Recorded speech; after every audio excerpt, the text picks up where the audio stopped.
want some sauce? Scene 1, Apple, take 1. This is the type of stuff that you want to make. What do we got? We got fried mushrooms, we got our fried onions, and we also ended up having fried clams, aphrodisiac according to some people. Or is that oysters? Doesn't make a difference because it doesn't work. And some french fries. And I know you're saying, well, there ain't many french fries. There's so much fried food here. Trust me, if I added more french fries, it would be great, but our hearts would not like it at all. And quite honestly, I can't eat any of this because I have celiac disease and I have food allergies and intolerances. This stuff would knock me out, okay? So it's up to my wife and her mom. So yeah, and they like mushrooms, so that's why this is the main focus. And I'm also going to show you how to make some of the most amazing ranch dressing you've ever had in your life. Anyway guys, stick around, check this out. Before you make any appetizers, you got to make your dipping sauce. We are going to be making a ranch dressing, a homemade ranch, and you're going to see I've got 2 spoons. There's a reason for that, fool. Alright, for the most part, that's what we're going to be using. We can always add more, but essentially this is the important stuff. And what I'm going to end up doing, you can also add buttermilk in this, by the way. But what I'm going to end up doing here, so I'm going to put some mayonnaise, because the base of this is mayonnaise with an equal portion of sour cream. If you like your ranch dressing to be a little bit more cool ranch flavor, add more sour cream. That's why I have 2 spoons, so I don't cross-contaminate the sour cream and the mayonnaise. This is a little bit of lemon juice. Don't need a lot. You can also end up using lemon zest if you'd like. This is ground black pepper. Just a touch of salt, not too much. This is dill that's pasted, but you can use dry dill if you want. It's just going to take a little bit longer for those flavors to infuse, that's all. Parsley flakes. And to be honest, does the parsley add flavor? Not really. It's more about looks. This is garlic powder, which is not the same thing as garlic salt. Okay? It's 2 different things. Granulated onion. Now you can put buttermilk inside this, but what I'm going to do is I'm going to put a couple, and maybe not a couple, maybe just a cap full at first, of apple cider vinegar. You can use regular vinegar, and that's going to end up giving us that tartness, that acidity. Let me get rid of this extra spoon, because we don't really need it. You can put chives in this if you'd like. You can use fresh, by the way. You can use fresh onion, fresh garlic, fresh everything if you want to. One more optional thing, this is just regular sugar, and that's for the people that like their ranch to be a little sweeter, okay? Another thing you can add to this is cayenne pepper if you want to have just a little bit of heat to it. You can add all sorts of cool stuff, man. It's your dipping sauce and ain't nobody else's, right? You add what you want. Now the longer this stuff sits inside the refrigerator, the better it's going to be. No, I don't mean like let it sit in there for 2 years. I mean like give it a day, and then those flavors are going to infuse. Right now if we do a taste test, we'll get a rough idea on what this is going to taste like, okay? But really, you need to give it at least an hour or 2 inside the refrigerator. But right now I'm going to see if there's anything just by giving it a quick taste that I should add. After tasting that, I need to put some more vinegar in this. That increases the acidity, okay? It'll give that little bit of that, almost like a buttermilk taste, almost like a buttermilk flavor. And like I said, you can add some buttermilk, maybe like a tablespoon of buttermilk, maybe 2 tablespoons. I'm really happy with that. That's really good. Okay, so this goes in the fridge. We need something to dip our mushrooms in, right? And typically, we would end up having things like butter and olive oil and all this other stuff when we're sauteing the mushrooms to give it the flavor. But in this case, we're going to end up having to kind of put that in the batter itself. So this is where you're going to be getting a lot of your flavors from. This is going to seem a little strange, guys, but this is how you add a little extra flavor. This is chicken stock right here. Put that inside like that. That will help give it a little bit of flavor. We got a little bit of parsley flakes. Once again, does it add flavor? Not really. Just for show, a little bit of garlic powder. And you know, with garlic powder, a little goes a long way. So you got to be careful with that. A little bit of onion powder. Typically, whatever the garlic is, I'll usually double it with the onion.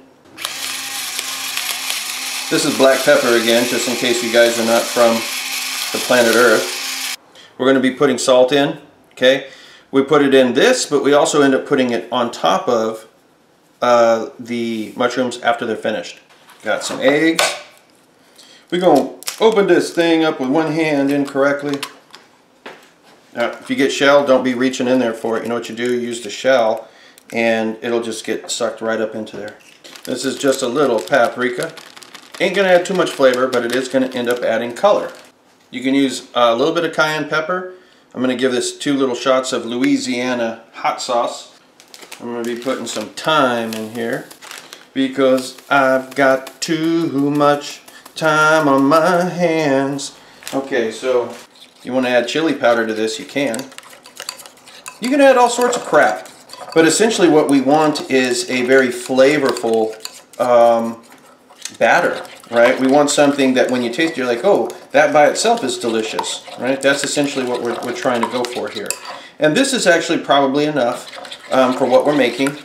This right here is sweet potato starch, okay?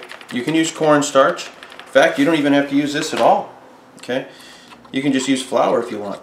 I find that this helps a little bit with the consistency, the texture, you know, of the batter. Now put the next ingredient in. Okay, what you can do is just use this potato starch. Okay, use this instead of flour on any breading, and you won't regret it. It's really good, and 100% gluten-free. Now we can do this one of 2 ways, okay? We can add flour to this right now and thicken it up like a pancake batter. Dip the mushrooms or whatever else we're going to fry in that. Fry them up, okay? So we can do it that way. Another thing that we can do is kind of keep it like this, maybe add just a little bit of flour, and then dip it and then roll it in breadcrumbs. I'm not completely sure how I want to do this yet, okay? But it doesn't really make a difference. I'm going to add a little bit of flour to this. Some people will add baking powder to it. I don't see the need for that. Okay, so after I put that flour, this batter is way too thick. Okay, so what do? You can pour some beer in there if you want. And put a little bit more chicken stock in here. Now this is at a thickness that you see that it kind of coats the fork. Okay. That means that it'll also coat the mushroom as well. So if you're a person that doesn't like a lot of breading, my wife doesn't like a lot of breading, this is good, okay? So it'll have a light breading on there, give a little bit of flavor. But it's also at a consistency that if I dip it, you can drain off the excess where it has a little bit like this, then roll it still in breadcrumbs or flour, like a seasoned flour, and then fry it, which I might do. And just tell my wife, tough titty, gonna have to deal with it, because this is bar food today. This is fennel seed, and this fennel seed is going to end up making that, it's going to end up making the batter over the top, okay? So I'm putting it in a mortar and pestle. If you want to, you can put this in a like in a coffee grinder, okay? But essentially I'm just trying to turn this into somewhat of a powder. So we get a hint of the taste, we get a hint of the flavor, but not big pieces of it.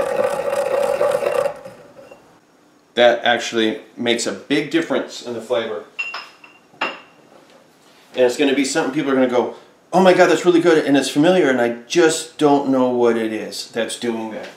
Which, by the way, you can put cheese in this. You can put Parmesan in this if you want to. Or what you can do is you can put the Parmesan actually in the breadcrumbs, right? That's another thing that you can do.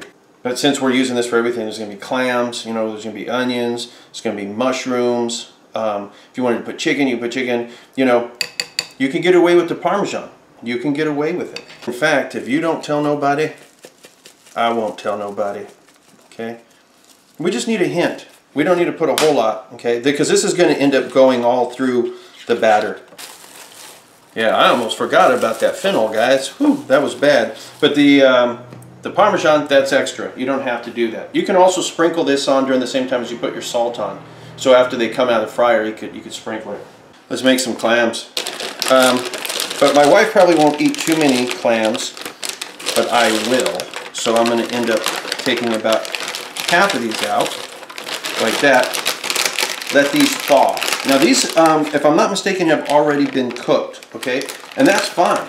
You can use stuff that's already been cooked. You can use stuff that hasn't been cooked, because either way it's going to work out. The stuff that has already been cooked is going to be a little more rubbery, right, than something that is fresh clams. But you know something? It's bar food.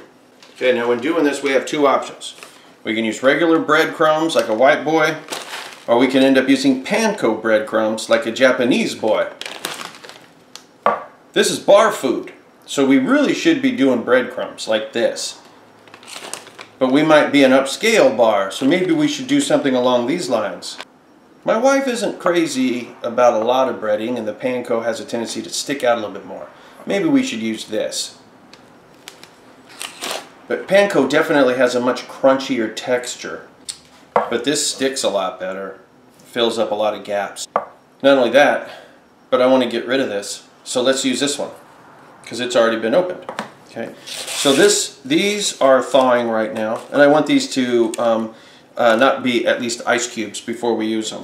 Okay. Now if you have fresh clams, you can use fresh clams. Everything's going to be the same. What are we going to do? We're just going to end up taking those, throwing them in some starch at first, and then afterwards we're going to put them in this, and then we're going to bread them, or we're just going to throw them inside the fryer. Okay, simple, simple. Okay, so I have an onion that I had used, I believe, yesterday. Well, I didn't use it, because if I used it yesterday I wouldn't have it, right? But I have half of an onion from yesterday, which is good because my wife's not going to want to eat a lot of these. She's going to say, oh, it's good, I'll eat it later, and then she'll never eat it. And we're going to end up, essentially, and you can do this with onion rings, okay? But what we're going to do, it's right about like that, which is about 3/8 of an inch, okay? Let's do this in a means of almost like having wedges. There we go with that. So we have potato, we have onion, we got all this stuff. All right, I think we're good. If you had zucchini, you could do the zucchini too. It's not a big deal. Whatever you got in the cupboard. You want to fry a carrot? You want to fry a Snicker bar? You do what you want to do. Okay, so what I'm doing is I'm taking mushrooms, paper towel, cleaning all the dirt off of them. I'm cutting, if it's just a cap, I'm going to cut it in half simply because I don't want it to gather up any oil, right? Because it'll almost act like a little bowl. And like I said, the way that this batter is, if you want to, you can throw it straight into the oil from here, and that'll be okay. Or you can dip them in breadcrumbs, and that would also work as well. So this is the first thing that we can do, and I'm just going to show this real quick. I decided not to use the breadcrumbs, okay? But you could put that in a separate container and then dip these in, and then that way they would end up having the breadcrumbs as well on the outside to add a little bit more crunchiness. You know, going by the way that I'm just going to add the breadcrumbs to this batter. I think it's going to be okay like that. Now the oil's not as pretty as it was because I just got done frying some clams for myself. But we're going to go ahead and put our mushrooms inside here.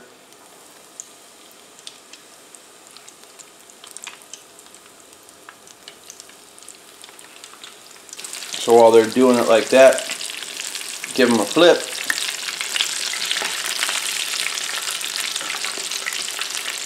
And then we'll want to put this on something where they can drain and not be oil filled. As soon as they come out, that's when you want to hit them with salt. So our first batch is done, and I'm going to keep doing this.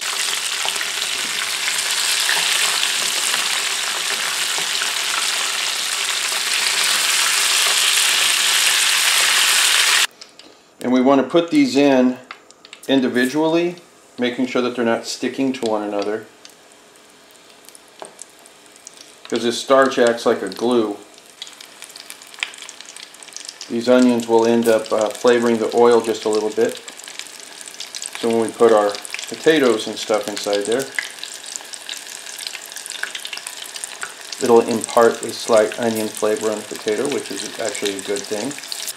Okay, so the rest of it, I went ahead and I added some water to it to thin it out. Then I ended up putting the clams in here, and I added just a little bit more potato starch. And what I'm going to do is I'm going to take these out and I'm going to dip them in the breadcrumbs before I put them inside the oil. I want these to be nice and brown and crisp. That way there's no raw onion flavor to that. I don't want the potatoes to taste like clams, so I'm putting the potatoes in now. And yeah, I didn't even bother coating them in any flour or anything like that, or any batter. I was thinking about it and said, eh. So while the potatoes are going, let's finish up our clams. I'm just going to end up putting some breadcrumbs here. And I'm going to take these clams out and just kind of throw them in here.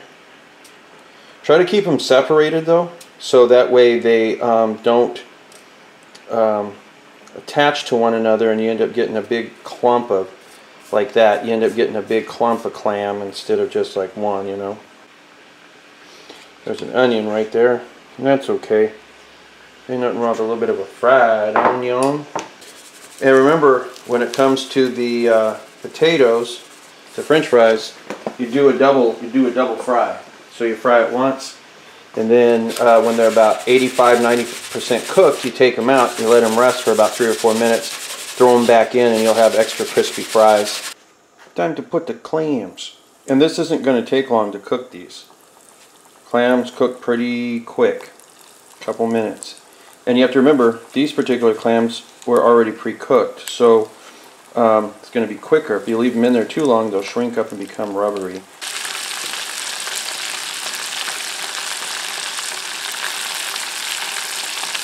Same thing, these guys will brown up while they are resting because of carryover heat.